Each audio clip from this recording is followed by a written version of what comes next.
Hey, happy Friday. It's live Q&A day. How's it all going? I'll give you all a moment to jump in live on 4 different platforms at one time. So I'm going to wait till I see some people popping in on each, and then let's dive in. I didn't actually pick a news story today, but I do have something I want to talk about before we start questions. So if you have some questions on your list, start thinking about them, and I will jump into them in a moment. I see that you guys over there on Instagram. Good morning. Good morning. Good morning. I got any Facebook, YouTube, or LinkedIn that want to pop in, say hello? Mm. I should mention Piggy is definitely taking a good nap back here and is snoring like crazy. Can you guys see her back there? She's just absolutely like, you're snoring. She's been snoring. So if you hear snoring and grunting and whatnot, that would be Pig back there on the couch. So good morning. So I want to talk hello from Delaware. Well, hello, Michelle. Good morning, Antonio. Good morning, Maureen. So I want to talk about something that actually was brought up during the first Total Energy turnaround call last night. So we had our first group call for one of the programs that I run, and oh my gosh, great group of ladies. Like, I'm so excited. It was all women that showed up yesterday. There are men in the program, but and one of the things that was brought up was something that was, I kind of like had to sit back for a second because I had forgotten how difficult this can be. We were talking about finding joy, and we were talking about, particularly because it was a group of women, although I have no doubt this applies to you men out there too. So please don't take this as exclusive. But how we lose our joy. Like, we just kind of aren't ourselves anymore. It's almost like we're living outside of our body. And I was mentioning about setting goals and mindset and how do you want your life to be and visualizing your life. And one of the comments was, I don't even know what I want anymore because I've lost that connection with myself. I don't even know how to set those goals. And that was a great reminder because this was maybe 7 years ago. If I go back 7 years, I said exactly the same thing. And people were like, well, what do you want to do? What do you find joy in? And I couldn't give them any goals because I didn't even know what I wanted anymore. It was like the thought of even trying to set a goal was stressful. Do any of you guys feel that way? And we had a conversation about that. And I kind of had to take myself back because I'll tell you what, when you do repair your adrenal glands and you do feel better, you forget how hard it was in the beginning. It's kind of like when we get pregnant and we have a baby and then we go ahead and have another one and we're like, oh, that hurt. Why'd we do that again? So I found myself reminding, oh yeah, I remember when I said that. I had a hard time setting a goal. So what I wanted to do today, one, is see how many out there are feeling the same thing.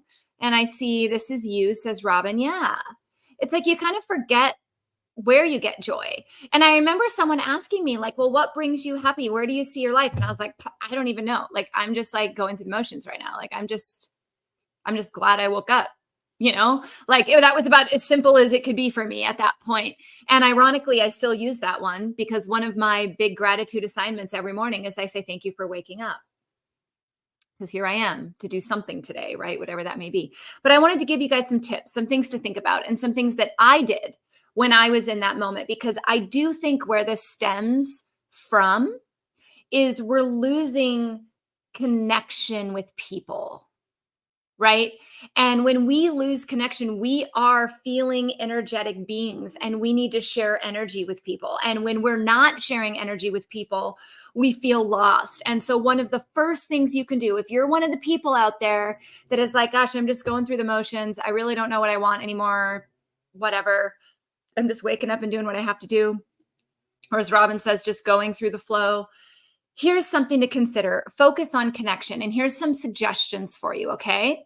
Number one of the things that I implemented right away, and I still do to this day, is every morning I get up, we take, if it's only 5 minutes, it's only 5 minutes, but we try to make it 10 to 30, depending on our schedule.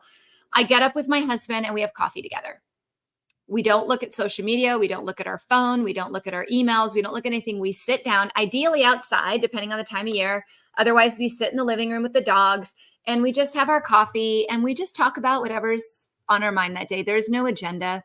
It's just like, hey, what you doing today? What's on your schedule? You know, do you want to do anything this weekend? Blah, blah, blah, whatever. We just catch up, right? Um, you would think that wouldn't be much, but it's interesting because if you live with somebody, whether it's a spouse, whether it's kids, whether it's a roommate, well, whatever, those are the connections that you see every single day. So always start there. Start with the people around you first. If you live alone, what about at work? Is there a coworker that is near you that you see every day? Like set up 5 minutes where you just connect. That's it. That's all it is. It's as simple as that. Just start there. When you start connecting with other people, you start reconnecting with yourself. Okay. So that was one thing I did. Another thing that I do is I take walks with a neighbor. And it might be a 10-minute walk, it might be a half an hour walk, but we just say, hey, you want to walk? And we just walk and we talk. And sometimes it's a venting session. Sometimes it's, totally quiet. Sometimes we talk, but that's another thing you can do. One of the other things we re-implemented in the last couple of years was we brought back dinner night. How many parents out there feel like you're running around to different games, you're all over the place, you're never home, no one's ever together?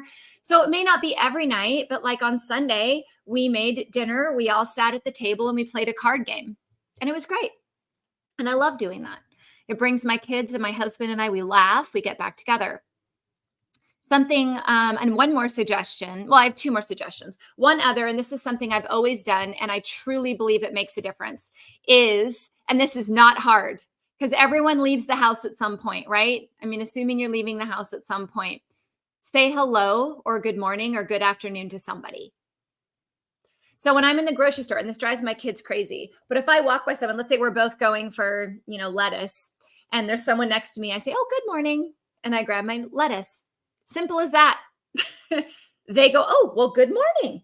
And there's the connection right there. The checkout person, good morning. How's your day? Well, my day's great. Thanks. How's yours? Great. There's a connection right there. So if you feel disconnected, find the little connections throughout your day that you can remake. Does that make sense? And I know it seems like not much and you may not find joy in it immediately, but as you do it more, you'll start to connect with more people. As you connect with more people, you start to reconnect with yourself. Another trigger that I do is if I find myself, or if you find yourself reaching for your phone to just scroll through social media, make your brain go, oh, I need to talk to somebody. So maybe you text a friend, maybe you call a friend, maybe you walk outside, knock on the neighbor's door and say, hey, going something, get to the grocery store, say hi to that checkout person, walk to the cubicle next to you, do something. If you find yourself wanting to check your phone, it's your brain saying that you're looking for connection. So I want you to really focus. I want all of you for 30 days to focus on making little connections throughout your day with people that you encounter, and do a journal entry at the beginning of how you feel about yourself and how connected you feel to yourself. Talk to someone every day and make these small connections, and then write that journal again and see if you feel more connected, if you can find your joy a little bit more. I learned that I get joy from connecting with other people. And once I felt that joy again, I was able to start doing things for myself, like Pilates and dance class and bubble baths and massages and walks by myself, just to spend time with little old me, right? Does this help? Anyone else feeling this? I see some comments, so I'm going to read them because you guys might have some awesome tips. But I wanted to share that because that was a great point by this beautiful woman who was just feeling lost. And her vulnerability to state that to me and to state that to the other people in the group, I'm so grateful for.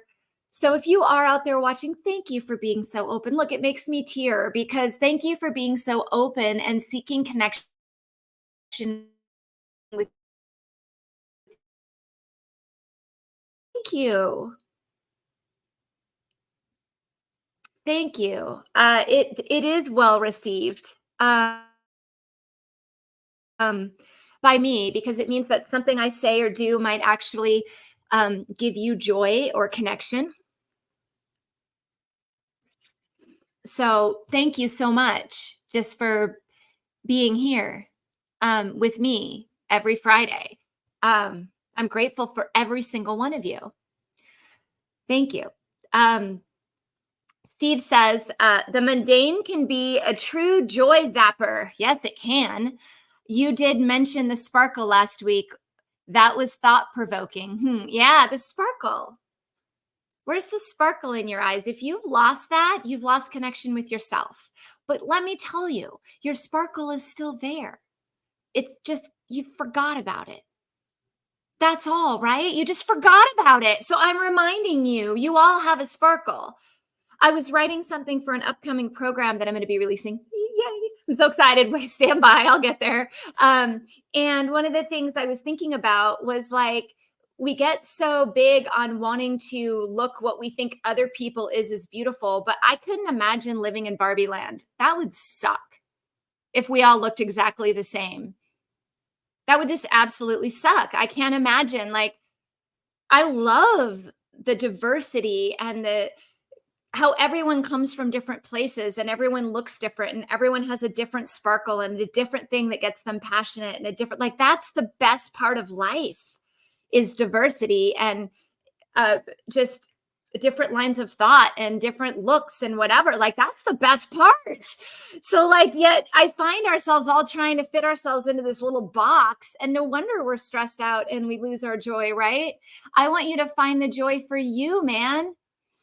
Thanks for suggesting to stop looking at social media first thing in the morning. Yeah, I don't want you to look at social media first thing in the morning. I mean, look for connection first thing in the morning, whoever's around you. And look, when I was single, when I lived alone, I had cats. I would talk to my cat when I ate breakfast. I mean, that's a connection, right?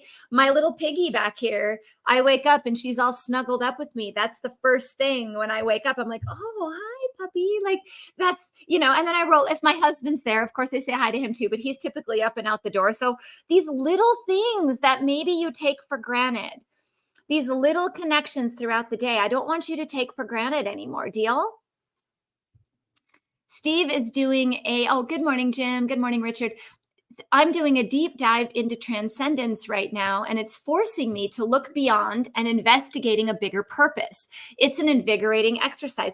It is, Steve. And I'm glad you're doing that. And that's what I do too, like looking at a bigger purpose. But I remember 7 years ago, I couldn't do that. I just wanted purpose for my day. Like, so like when someone would say, what are your goals? Where do you want to be? I couldn't tell people what I do now.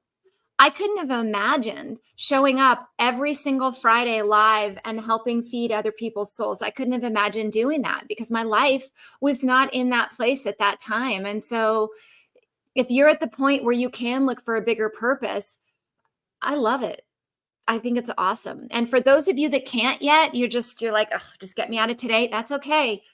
Focus on these little tiny things to reconnect yourself, because that's where the big purpose comes, is from reminding yourself who you are, why you're here, and finding your sparkle again. So yeah, I'm helping. Antonio says, I'm helping with my parents. My dad lost his eyesight. My mom is getting dementia and my siblings aren't helping. Yeah, it's hard.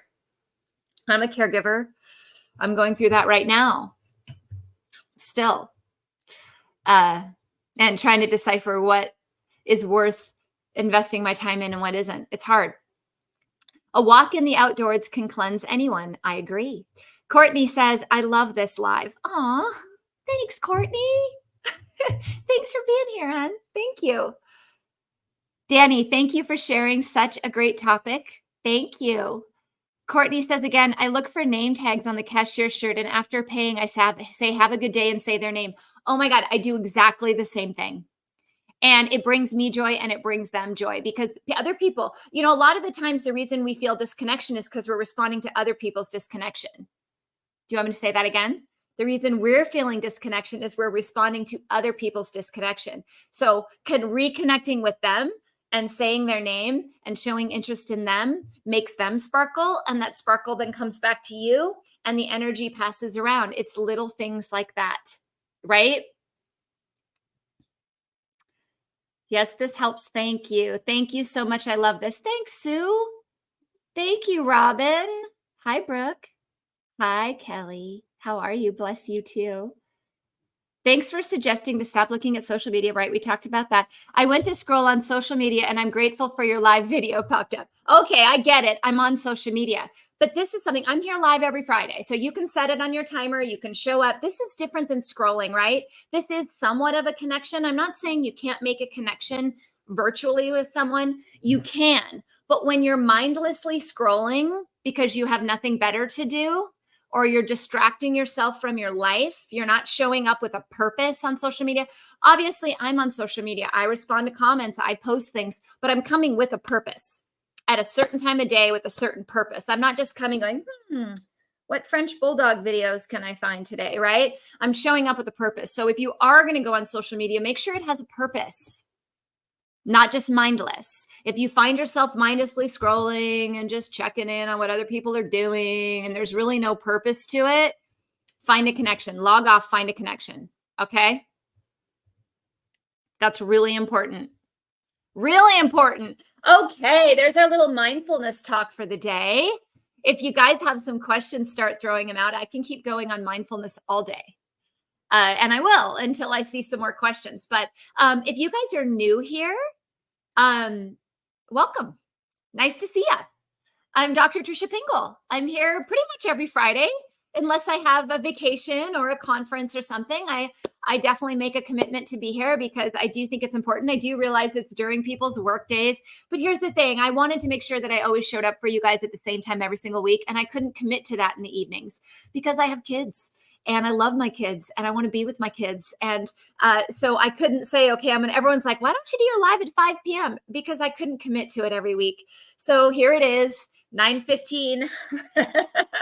And that just is what it is. And it is what it will always be for quite some time. So I'm glad you're here. Sue says, I have a purpose now. Thank you. Well, you're welcome. Follow me, share, bring more people in with a purpose, right? I would not show up on social media if I didn't have a purpose. I think it's a waste of my time. Otherwise, it really is. I got other things to do. But for me to be able to do things that help people refine their purpose and their joy, reduce their stress and improve their health, like that brings me joy for my bigger purpose, which is to improve the health of our world. We are sick and we are getting sicker from stress and social media, not prioritizing our health, right? And all those little small wins are so important. Hi, Erin. How are ya? Good to see you. Great help for connecting and mindfulness. Thank you. You're welcome. You're welcome. You're welcome. I have, it's my Friday day, which I try to do for me. I try not to work much on Fridays.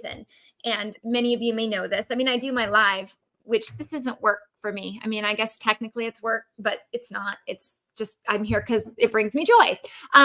So anything I do on Friday, the rule for me on Friday is it has to bring me joy. If it doesn't bring me joy, I'm not going to do it. So Friday, Saturday, Sunday are joy only days.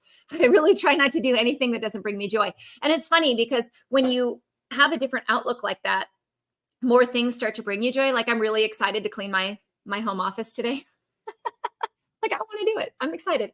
But I also have Pilates and a massage. So doing something for myself.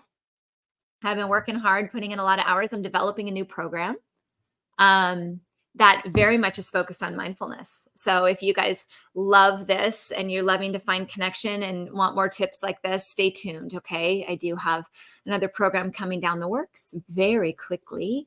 And it's been a lot of fun to create because like I said, I've been sick. I've been where many of you are right now. And when you get better, you forget what it was like. So that's why it's awesome to hear from all of you because it reminds me how far I've come and allows me to focus on my wins, but also allows me to pay forward my experience to you guys and help you find that win, right? So anyone else wants to talk about this, like speak up, man. I'm watching the comments. I'm here, right? I really am. For some reason, Instagram keeps saying I have a poor connection, but I have full bars. So I don't know. My internet lately, is it a full moon or something? Maybe something's weird. No one has any questions? Anyone want to keep this conversation rolling? You want me to shift focus? Should we talk adrenals? Should we talk gut health? Should we talk energy? Should we stay on mindfulness? What do you guys want to talk about today? You got me for about another 20 minutes. The total energy turnaround.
Am I back? Okay. I don't know why I keep saying I have poor connection today. I think I'm back on Facebook. I don't know if you guys saw me that whole time or if I just disappeared, but it looks like I'm back. So there we go. Okay, I had a few questions on Instagram I'm going to jump in on, and I see a bunch on Facebook now that we're back. So I mentioned the full moon, and all of a sudden I disappeared. How does that happen? All right. All right. Let's see. My skin looks amazing. Ooh, remind me to tell you about that. And then we have a question about poop. I love it. All right, let's jump in. Adrenals. You know, Wendy, I always talk about all this as it relates to adrenals. So let's see where that goes with some of these other questions. And then we'll get a lot of adrenals in. Yeah. Okay. Gut health sounds good. Okay. What do you want to hear about on gut health? Maybe we'll tie in the adrenals and gut health, but I'd like to know even more specifics. Thoughts on HRT in perimenopause. Okay, so first of all, let's define perimenopause. That literally means around menopause. So that could be anywhere in the 10 years leading up to it. I mean, it really doesn't mean anything. Technically, it would mean that the hormones are starting to shift. So one of the questions, and I'm getting to the HRT question here, is why are the hormones shifting? So let's jump into adrenals a little bit, because it's important to realize that our adrenal glands, which sit on top of our kidneys, that respond to stress. Anyone stressed? Yeah, right? Everyone? When we're under stress and our body is responding to that stress, it has an impact on our sex hormones, particularly progesterone. It drops the progesterone faster. Okay, in balance to estrogen. This causes symptom. So the most common thing that happens during, quote, perimenopause is we see a shift in the progesterone and estrogen ratio. It does not mean that the estrogen's dropping. In fact, most of the people in perimenopause, or that come to me saying they have perimenopause, it's a progesterone issue. So my first question is it really a progesterone issue or is it a cortisol issue? And the reason I ask that is, do I use hormones when I, do I use hormones when I treat perimenopause? Sometimes, but I'm not going to use a hormone like progesterone if the problem is cortisol, right? So if the problem is cortisol, we would heal up the adrenals first. We would see if the balances level out. We would support the liver to make sure the estrogens aren't getting too high. We would support the cortisol rhythm to make sure that the progesterone isn't being impacted. And often the hormones will actually level themselves back out. And then I don't have to use hormones. Okay. Now, if you're in a later stage where maybe the body has stopped producing some of these hormones, then yes, I would use a bioidentical compounded formula specific to you and your labs. I never do an all in the one box type scenario when it comes to hormone replacement. So when people are like, well, what do you use? Do you use a cream? Do you use a troche? What milligram do you use? All individual, all individual. My theory is lowest effective dose. We'll use the least amount of medication because let's face it, guys, even if it's bioidentical, it's still a medication, right? Lowest effective dose on the medication to get the desired effect. So if I'm managing cortisol herbally, nutritionally, right, we're doing all the things to repair the adrenal fatigue, the thyroid's imbalance, right? I'm hardly going to have to use any hormone, if any, right? Does that make sense? So my thoughts on it are bioidentical hormone therapy can be quite helpful if used appropriately. And what I always get cautioned by is when someone walks in and says, oh, I'm having hot flashes, my libido's in the tank, my hair's falling out. And the doctor says, great, I'm going to write you a script for progesterone, and testosterone. Here you go. You'll feel better soon. No. How about I'd like to do a full workup of labs. I'd like to see how your entire endocrine system is working. I'd like to an evaluation of your nutrition, your stress levels, your exercise levels. All of that needs to happen first. Because here's the thing, and I see this in men all the time. Men, I have something for you here. Listen up. You're given testosterone because you have signs of low testosterone, or perhaps even your labs come back low, but you're sedentary. So you give the testosterone, and if you're sedentary, it will turn into estrogen. You have to work out. You can't just give hormones and expect them to do what they want to do. If your body's under stress, you will store the hormone. If you store the hormone, you have higher instances of disease. So this isn't just about hormone levels. This is about hormone utilization. Yeah? Did you guys follow me on that? Was it too fast or were you with me? Thumbs up, hearts. Yes. Cool. Sounds great. Was crazy over my head. I try to dumb it down as much as possible, but the bottom line is you need to know why it's happening. And perimenopause, all that means is you have a collection of symptoms and your hormones are out of balance. It really, I know plenty of women, myself included. I'm almost 48 years old. I don't have any signs of perimenopause, but I'm technically supposed to be in perimenopause. I do have signs that my adrenals get stressed out though. So is that perimenopause? Right? I hear you. My skin looks amazing. Oh my God. So I've tried this new skin line, 0 endocrine disruptors in the line, all natural, organic, like you'll recognize everything in the label. It's called the Body Deli. I gave them a shout out the other day, but they don't take messages from people. So I don't even know if they saw it. I believe they're located in Palm Desert. I walked into their shop when I was on my spring break with my son, and oh my God. And the other thing I did is, and I'm going to do a video on this. I changed my, some of my makeup over. So what I suggested to you guys, I think it was last week, was you slowly start to incorporate more non-toxic items, right? And I've been doing this in my house for quite some time, as far as like laundry detergent and cleaning agents and things like that. Slowly, and I don't wear much makeup, so I hadn't really gotten much to my makeup counter. I've always used moisturizers and stuff that are, well sourced and stuff. Some with better results than other. The Body Deli, I'm like blown away. Like, oh my God, like this is crazy. But I switched my moisturizer tint to Ilia, and I love it. So that glow that you see might just be my tint. It's just like a really light tint. I didn't even get their foundation. I think it's called the skin tint. And you put it on and it doesn't look like you put anything on, and then wait about 5 minutes and it starts to show. Awesome. It's called Ilia, Ilia. Look it up. Thank you. Love your lives. I get to catch you on. Thank you. The friend of mine that said you don't need to poop as often on the carnivore diet because your body utilizes everything you're ingesting. I don't think that sounds healthy at all. Your thoughts? I don't know. Let me ask you this. If you had a baby and you fed it food and it didn't poop, would you be concerned? I would. If your dog doesn't poop every day, you get concerned. Talk about carnivore. I'm sorry. I don't get it. I would rather remove toxins from my body every day than not. My thought would be that they're probably not getting enough fiber. They're maybe not getting enough water. And you won't poop. If you eat all meat, you won't poop regularly because you don't have those other parts of your diet. And that's one of my biggest arguments to that diet. I'm not anti-meat. I may not eat it personally. I'm not anti-meat. If you want to eat meat, go for it. But if you don't have proper inputs and outputs, the body will tell you ultimately. Maybe not immediately, but ultimately. We have to go to the bathroom. That's my take on that. So they should be taking magnesium to go to the bathroom every day. I mean, that's be my take on it. Erin loves the Ilia tint. You use it too? Yeah, I love it. I love it. I love it.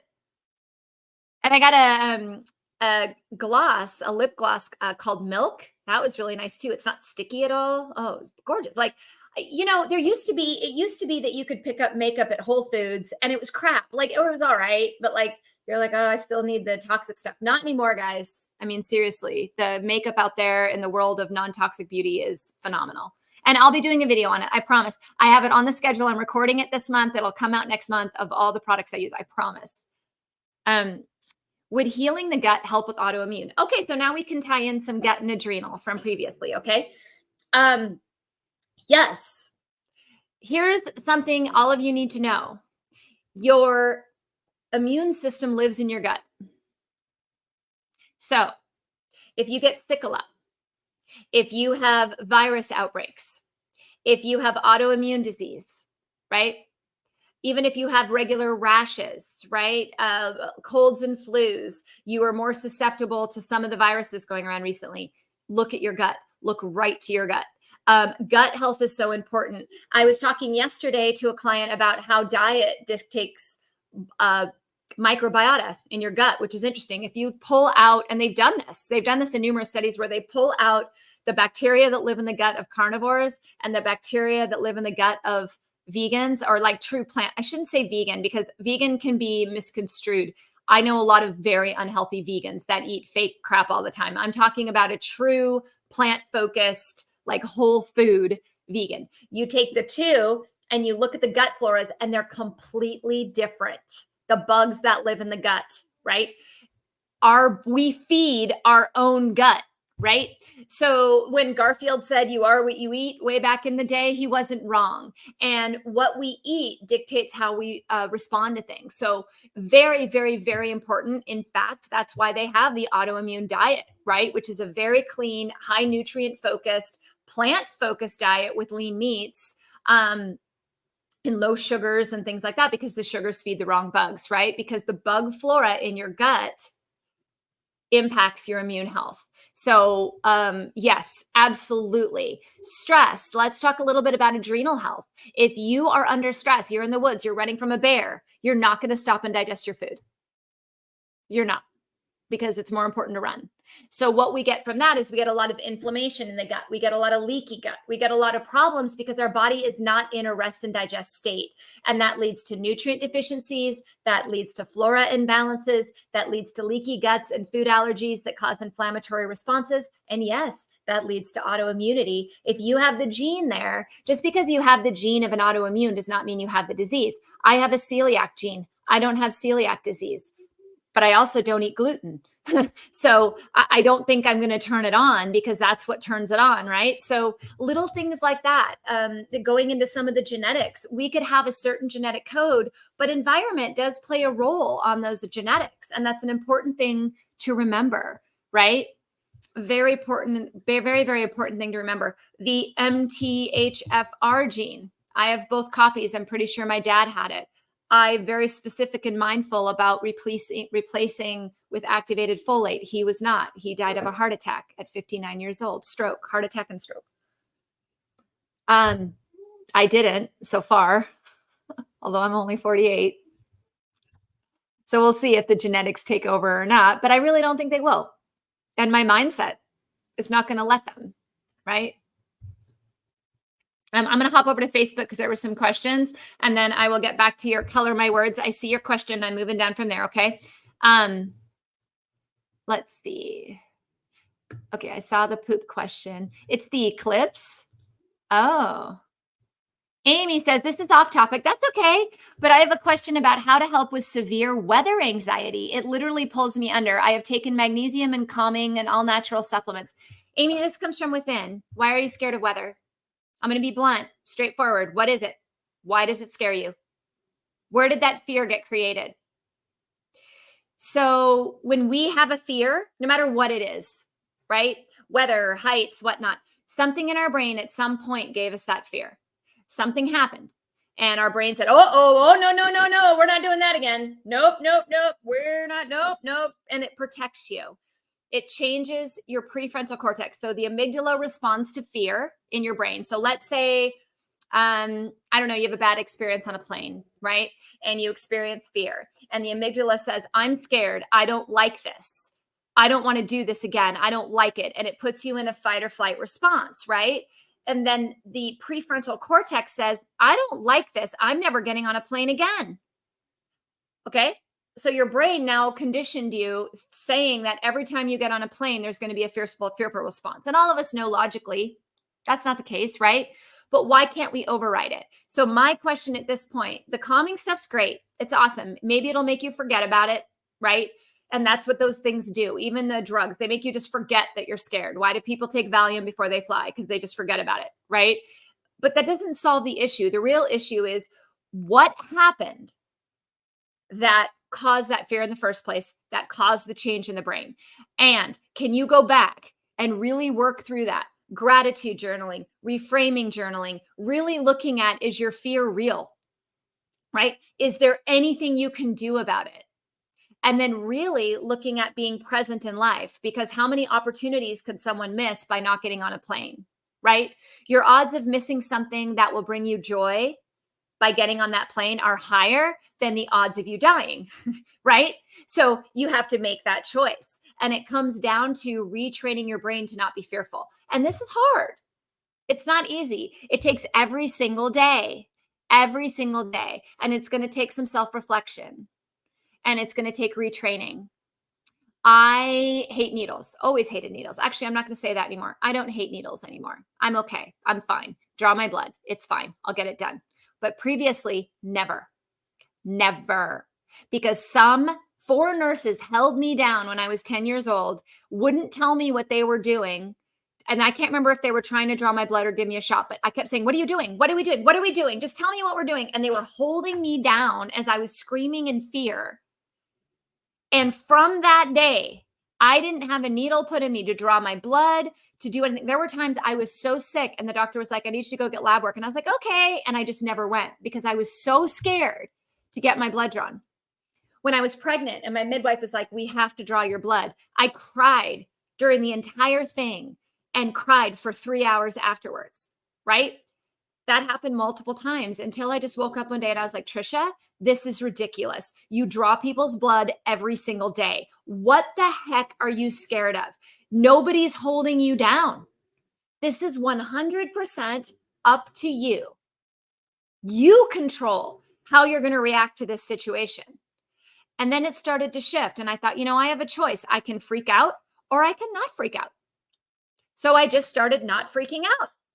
I'd close my eyes, I'd hold my breath. And when I'd start to feel it, I'd say, no, I'm fine. It'll be over with soon. You're fine. And now I can get my blood drawn. Does that help? That's with any fear. That's with anything, guys. I think the pandemic showed us what we're afraid of, if anything. Some people are afraid to be alone. Showed a lot of people they're not good alone. They're not good without people. I'm someone who is not good without people. And I was in a state where luckily we kind of just went about our own business. But some of you that were in places where literally nothing was open for a year and you couldn't see people and you couldn't go to work and you couldn't do anything. I mean, some businesses just reopened in person a year, 6 months ago, right? If you really crave interaction and that was taken away from you, that may have created a fear as well, right? We all have fears. So does that help? I know I went on for a moment on that, but I think it's important. I'm hoping it applies to more than just you here. Yeah. What kind of massage do I get?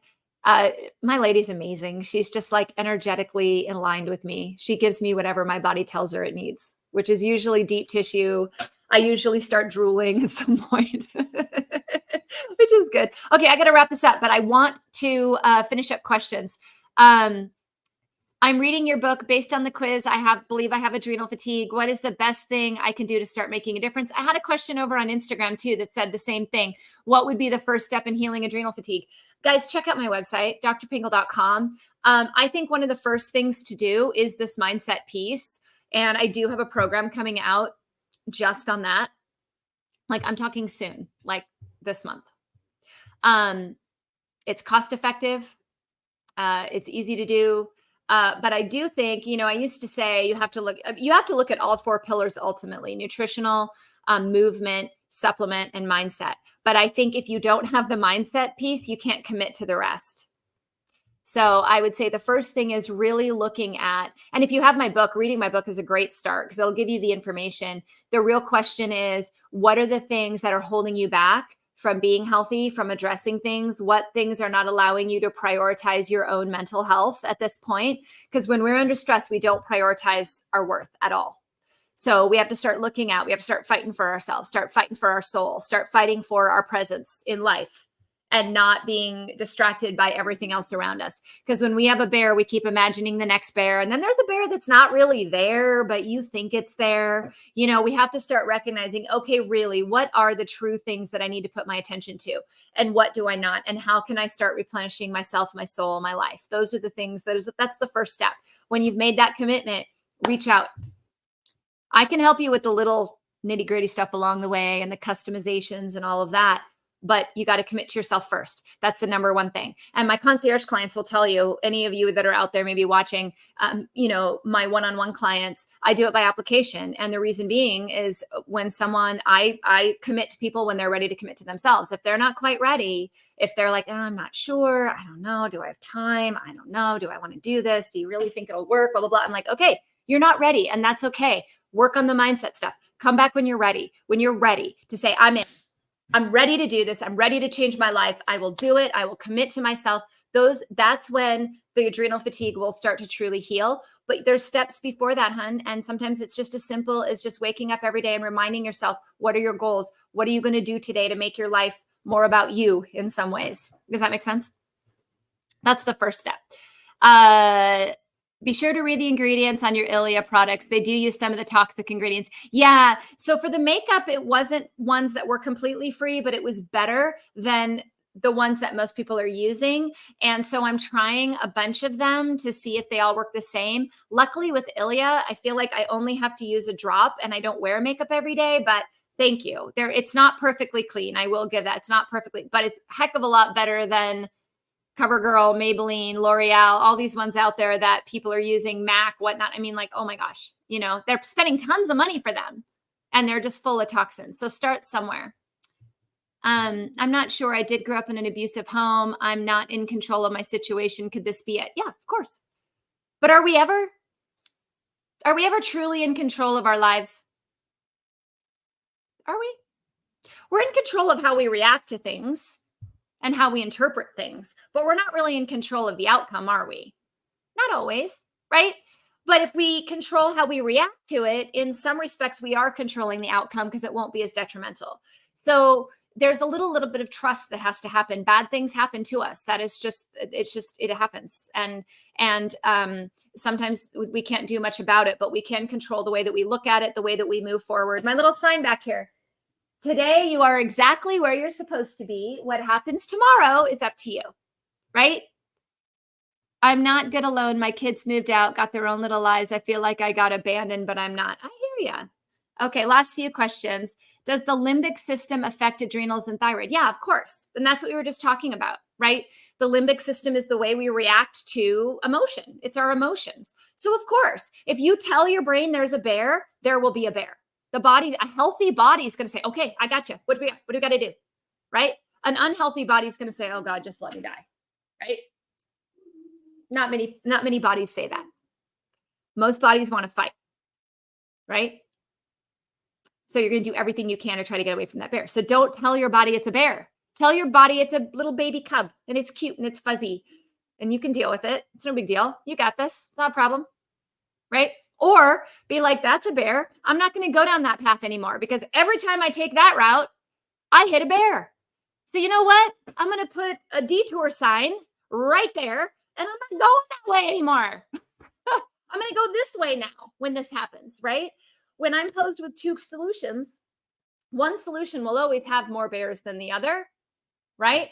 So pick the one, figure it out, learn from mistakes. We all make mistakes. We all screw up. We all make bad choices. So learn from it. That's all you can do. You can't dwell on it. Just don't take the same path again.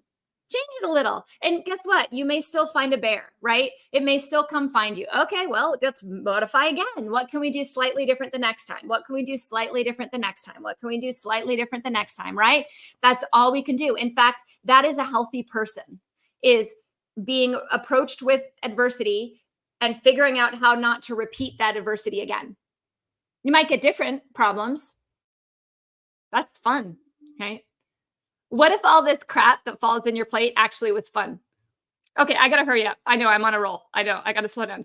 Do you help people one-on-one? I do. Yeah, there's an application on my website. Once again, we apply, depends on where people are at. And I have limited spots per year. But I do also have group programs.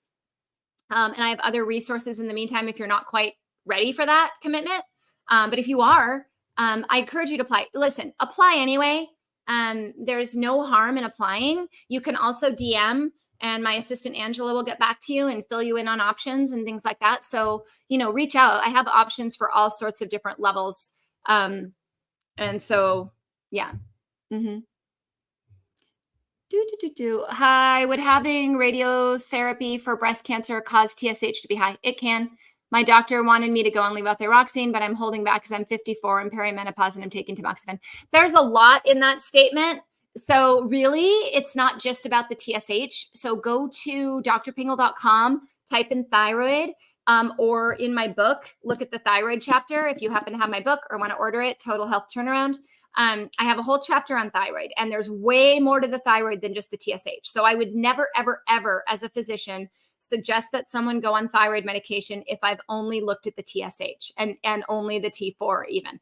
It has to go beyond that because there's so much more. I have someone I've worked with that has a high TSH, and I have someone has a high TSH, and she's gone through radiation, chemo, that type of thing. Her TSH is always high, but her thyroid is absolutely beautiful. Her T4, her T3, her reverse T3, they're lovely.